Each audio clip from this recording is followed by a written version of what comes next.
маленькая, с сиреневыми цветами, моя самая любимая работа.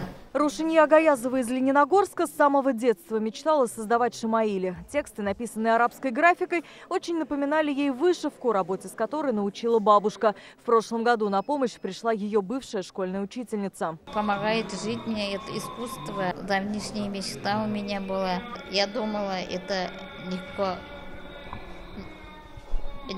легко и просто, но своя изюминка на каждом работе есть. В каждой картине она тщательно подбирает цвета, придумывает форму, добавляет национальные узоры. Все же основа – это молитвы, 99 имен пророка и суры из Корана. Шамаиль должен быть в каждом мусульманском доме. Это своеобразный оберег. Вот это большая, самая сложная получилась. Рушения всю жизнь прикована к инвалидному креслу. Шамаиль для нее – это способ творить и выразить свои эмоции. Для этого она изучила арабский с нуля. Сегодня работы самобытного мастера лично оценил известный татарстанский каллиграфист Наджиб Наккаш. Это выставка непрофессионального хаттата, художника, который еще начинает свой творческий путь, но интересен тем, что он очень близок к нашим татарским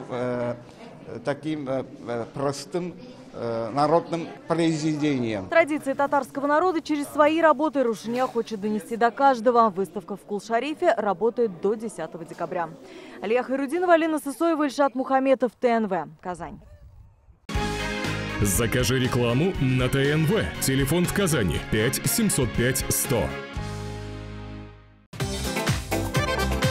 Көтелмәгән кунак көттөреп кенә интернет челтәрләренә дә килеп җитте. Хәзер бу фильмның барлык серияларын ТНВ.ру сайтында карап була.